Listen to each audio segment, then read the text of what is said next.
Bien, bonjour ou bonsoir à tous. Je vous explique le petit principe avant de commencer de la capsule vidéo. Je vais vite parce que j'aimerais bien qu'en 20 minutes, je puisse vous faire le commentaire très rapide, enfin l'étude linéaire du texte. Vous avez sur l'écran ici le texte qui est projeté que moi je vais commenter au fur et à mesure. Je vais faire la reprise en fait de ce que vous avez fait vous en cours en groupe et je vous indique d'une part le plan et puis les différentes analyses que vous pouvez faire et réutiliser.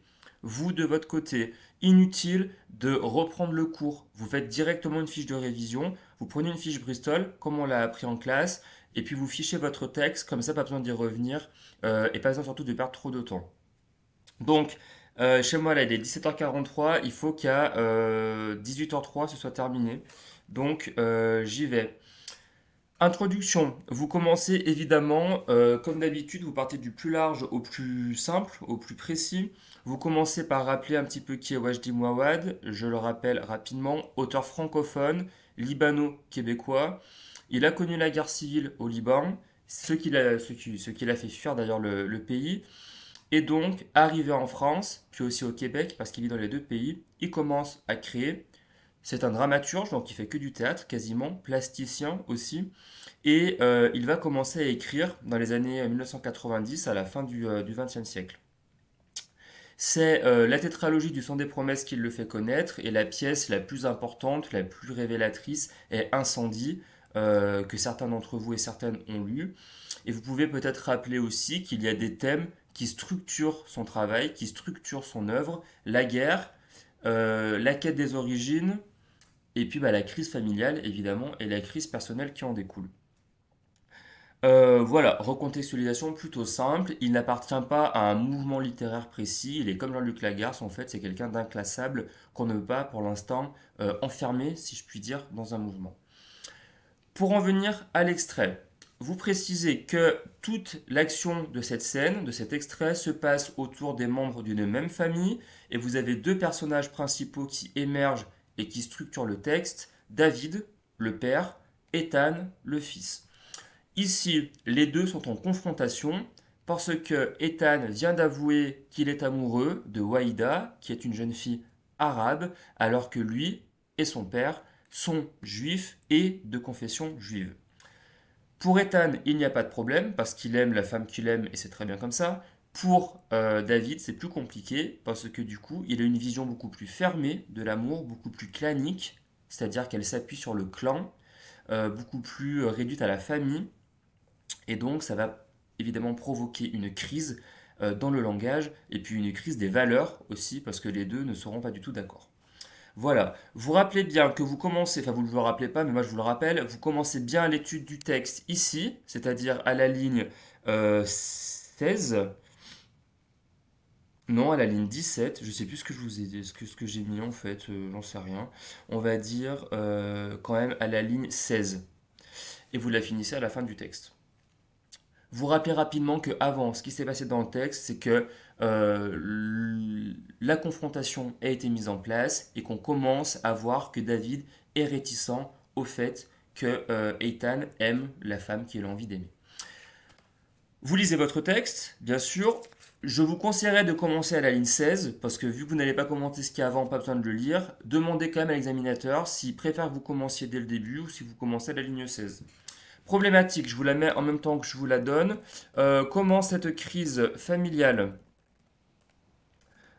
pensée sous le mode de la joute oratoire. Si joute oratoire, ça pose problème en termes de vocabulaire, vous allez voir sur internet. Comment cette crise familiale révèle en fait,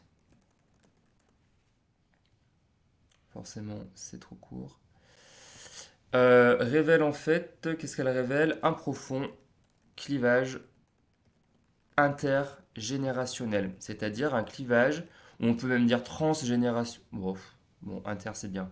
C'est-à-dire un clivage, une confrontation qui traverse les générations, notamment entre Ethan et son père. Vous avez deux générations.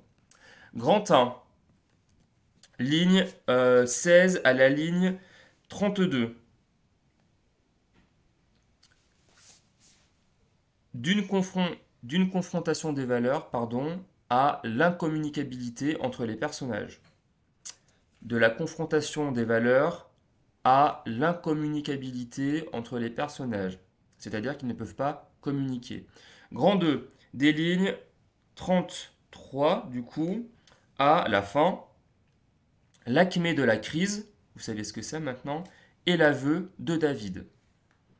L'acmé de la crise et l'aveu de David. Donc, on commence à la ligne précédente, donc du coup, je me trompe. Mais je fais n'importe quoi, hein. On commence même ici, c'est pour ça que tu te trompes. Donc, l'extrait commence sur une affirmation de David. Il affirme le fait que son fils se trompe. Cette affirmation, elle est introduite ici par ce qu'on appelle un présentatif. C'est le petit C que vous avez là. C'est-à-dire qu'il va présenter son point de vue.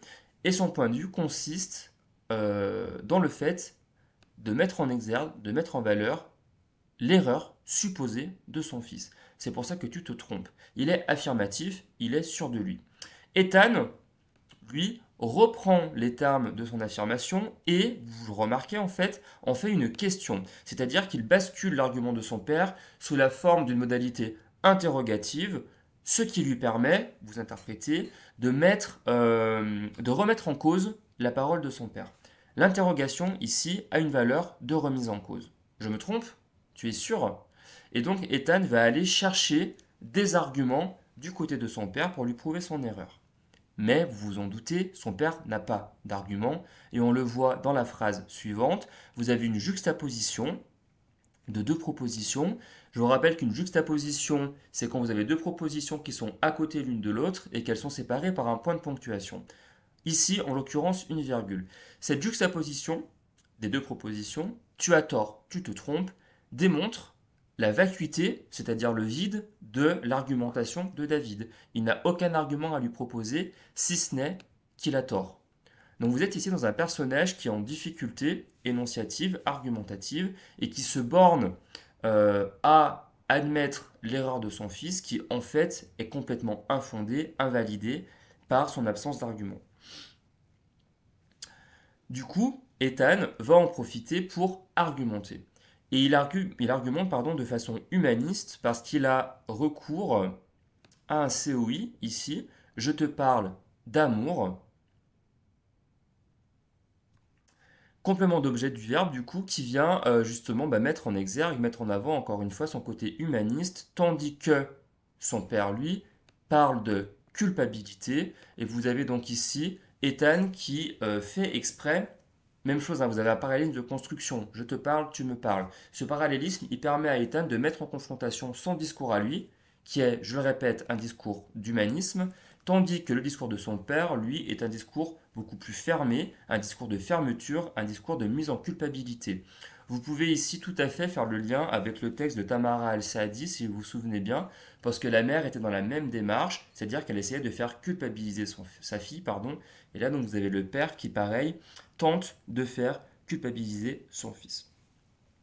Pour valider, ou en tout cas pour montrer que donc on est bien dans le domaine d'une joute oratoire, hein. Vous voyez, il y a un conflit, un combat autour de la parole, et pour montrer qu'il a raison, David va aller plus loin et va reprendre la même structure verbale que son fils. Je te parle, je te parle. Vous avez ici, vous voyez, les deux mêmes structures en termes de structure énonciative, quoi, verbale, hein.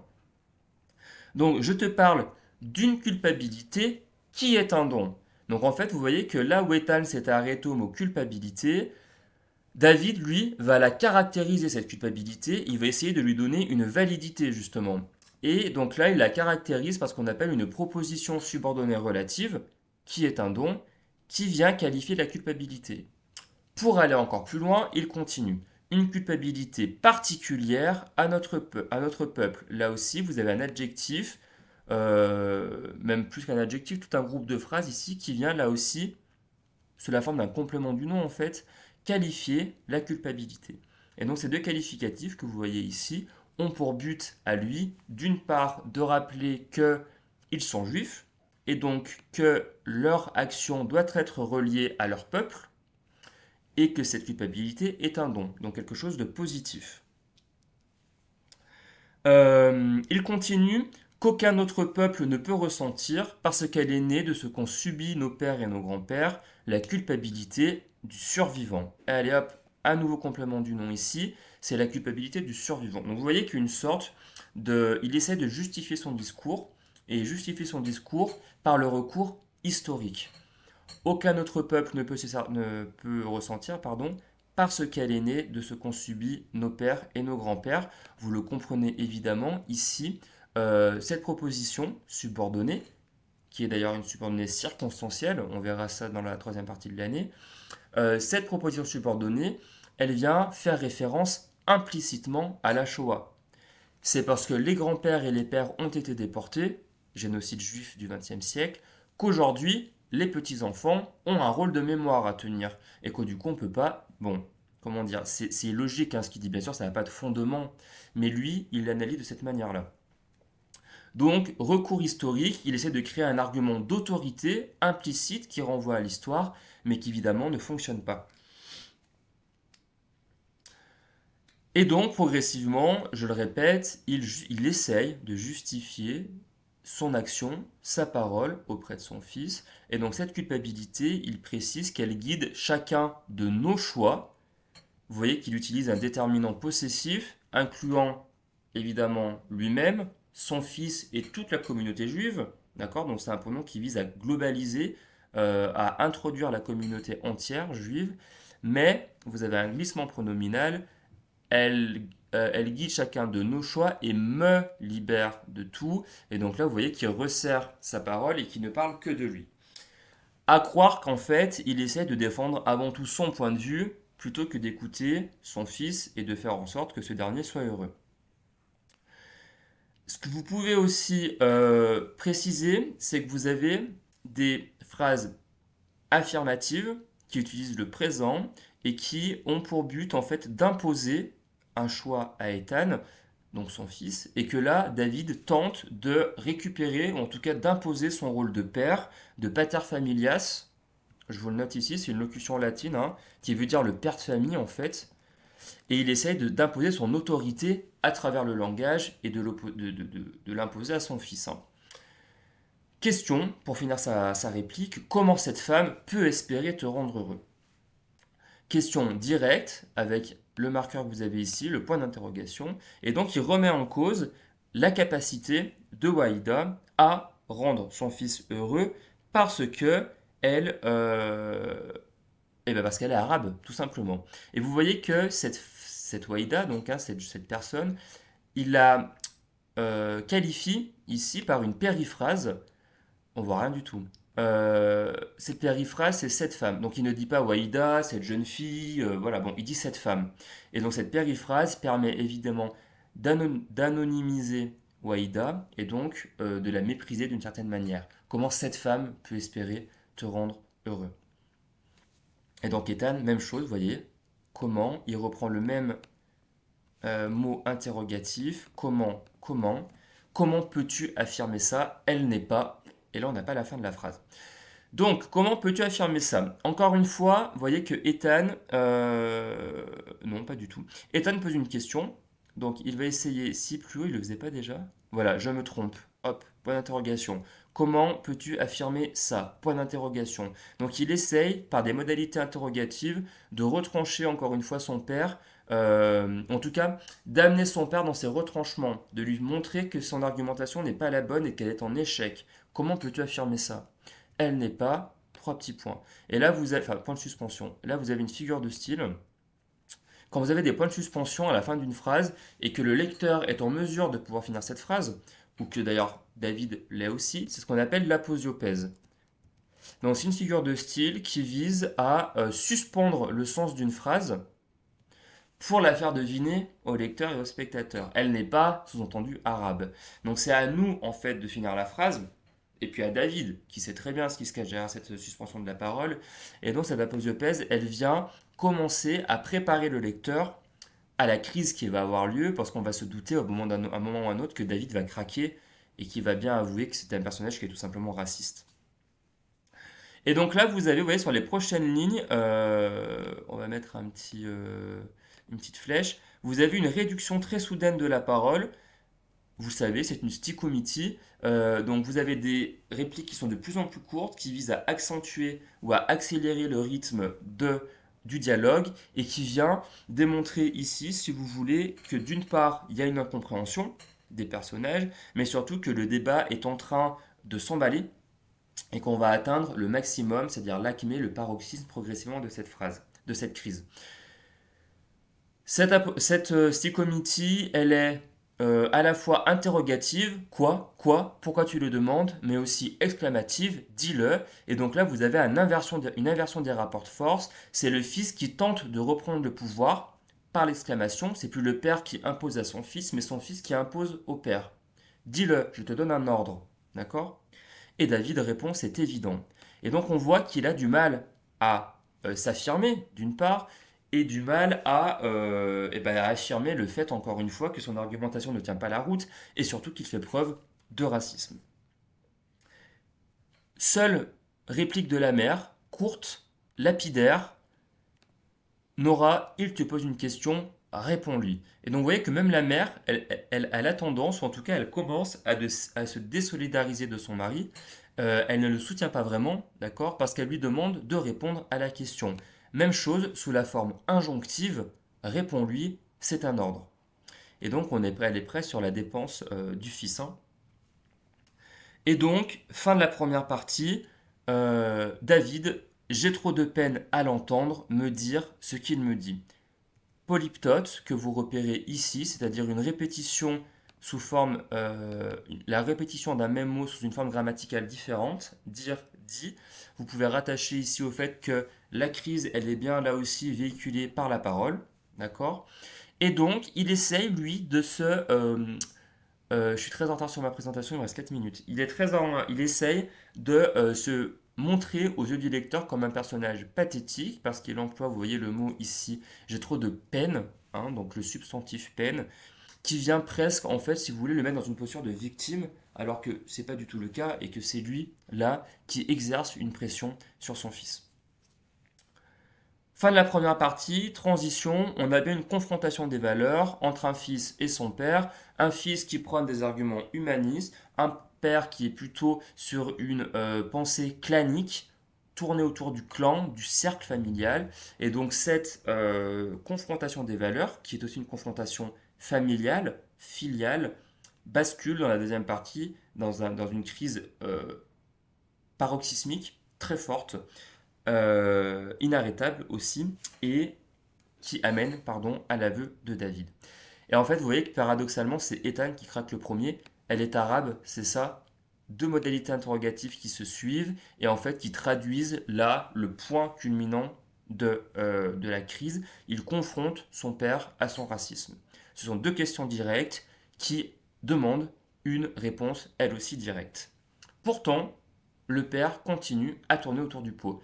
Ne me fais pas dire ce que je ne veux pas dire. Je ne l'ai pas insultée. Je ne veux pas l'insulter. Elle est certainement une personne parfaite, sans doute merveilleuse, puisque tu l'aimes. C'est assez intéressant.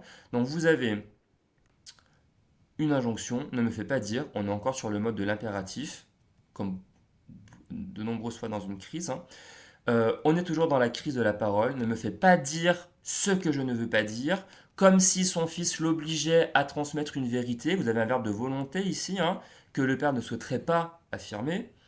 Et donc il se corrige, il épanorthose, là aussi. Je ne l'ai pas insulté. C'est pas ce que lui dit son fils, hein. Son fils, il lui demande si elle est arabe. Être arabe, c'est pas une insulte. Son père lui dit je ne l'ai pas insulté. Donc vous voyez qu'il est déjà en train de craquer et il y a des failles dans l'argumentation qui sont en train d'apparaître. Je ne veux pas l'insulter. Épanorthose ici, le père se corrige, il essaie de se corriger, mais on voit surtout qu'il se mélange, il perd les pédales si vous voulez, et donc cette épanorthose, elle vise à montrer la panique en fait qui s'empare du père, et puis cette colère qu'il n'arrive pas à maîtriser, qui lui fait dire un peu n'importe quoi. Et donc il qualifie deux fois Waïda, c'est une personne parfaite, merveilleuse, avec donc des adjectifs mélioratifs, parfaite, merveilleuse, mais qu'il va bien sûr modéliser par des adverbes. Elle est certainement une personne parfaite, donc lui n'en est pas sûr.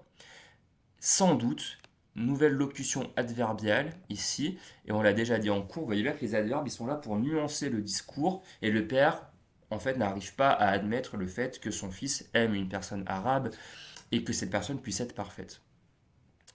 proposition subordonnée circonstancielle, je fais n'importe quoi, ici, puisque tu l'aimes, qui vient juste, bon, j'arrive pas, qui vient justement, pareil, modaliser le discours, mais le mettre en perspective. Je ne suis pas d'accord pour dire qu'une arabe puisse être parfaite, mais puisque tu l'aimes, bon, ok, peut-être que c'est le cas. Ethan continue, il insiste, il va au conflit. Elle n'est pas juive, donc il continue à poser une question. On est toujours dans la modalité interrogative. Il lui demande dans un premier temps si elle est arabe. Ça marche pas, donc il pose la même question, mais d'une manière différente, par une négation totale. Elle n'est pas juive, vous voyez, qui renverse la situation. Et lui recommence. Vous voyez, c'est la. Bon, c'est chiant parce qu'on est en écran. Vous voyez, ne me fais pas dire, ne me fais pas dire. Il reprend la même structure grammaticale. Il est en échec. Ethan, alors lui, il a compris, hein. Rythme ternaire, trois modalités exclamatives, c'est ridicule, c'est un cliché, ce n'est pas possible.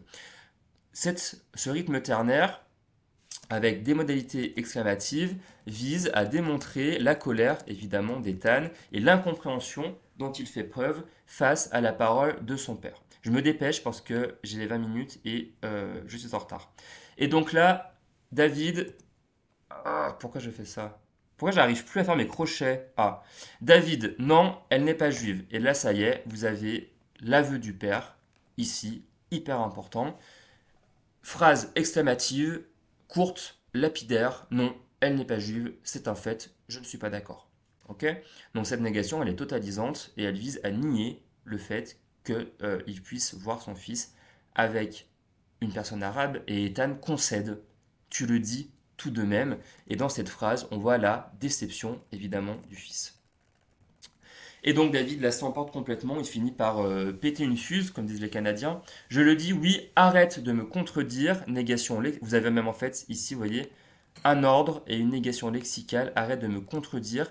Le père essaye piteusement de retrouver sa figure de père, et puis de, comment dire, de pater familias, quoi, celui qui donne l'ordre. Il n'y arrive pas, parce que son argument n'est pas le bon. Voilà, elle n'est pas juive, elle n'est pas de notre cercle, de notre jardin. Et donc là, vous avez ici une explication très furtive qui vient en fait, si vous voulez répéter ce qu'il a déjà dit, c'est-à-dire une conception très clanique de l'existence. Elle n'est pas de notre cercle, de notre jardin, et le jardin ici, ça fait bien évidemment référence au jardin d'Éden, le jardin d'Adam et Ève, qui se trouve dans l'Ancien Testament. C'est le premier épisode, l'un des premiers épisodes de l'Ancien Testament, et l'Ancien Testament, c'est le texte sur lequel s'appuient les Juifs pour leurs croyances, ce qu'on appelle la Torah. Donc vous avez ici une référence religieuse qui vient accentuer son discours. Un langage ici familier, merde, qui traduit son emportement et sa colère, et puis des points d'exclamation, vous voyez, un point, deux points, trois points d'exclamation, donc une colère qui est graduelle, qui est de plus en plus forte. Tu me forces à exclure quand je ne veux exclure personne. Et là, David, vous voyez qu'il essaye de renverser la situation, parce que tu, c'est Ethan, c'est lui qui fait l'action, tu me forces, et donc lui, David se met en position d'objet, en position de COD, donc en position passive, tu me forces à exclure, et donc comme si c'était lui qui était la victime et à qui on imposait une pensée dominante. Or, c'est quand même lui qui fait preuve de racisme, et donc c'est lui qui est du côté du délit, et non pas son fils. Donc il retourne la situation, mais normalement c'est pas censé être efficace.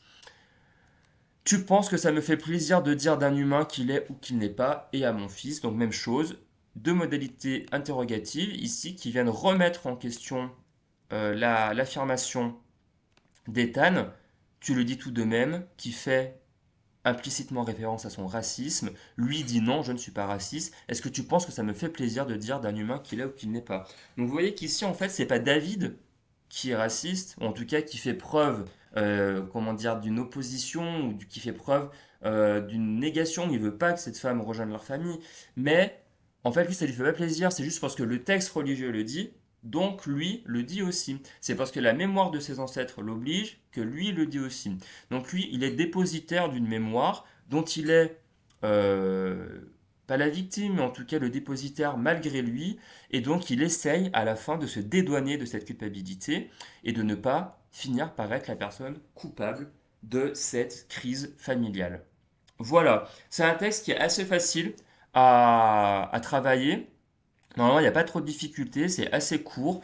Voilà, vous n'hésitez pas à revenir me voir si besoin. La conclusion, je vous laisse la faire tout seul, juste deux ou trois idées. Vous mettez en exergue que c'est bien une crise familiale, que la crise se situe dans le langage, et que cette crise familiale, elle est originale parce qu'elle se place d'un point de vue transgénérationnel, d'un point de vue mémoriel, des grands-parents aux petits-enfants, et que vous avez une confrontation ici entre un père et son fils qui n'a pas vraiment d'issue, et qui se passe dans le langage.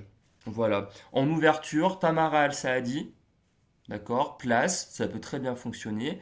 Peu importe, c'est tout. Si vous avez d'autres idées, venez me voir et puis on en parle.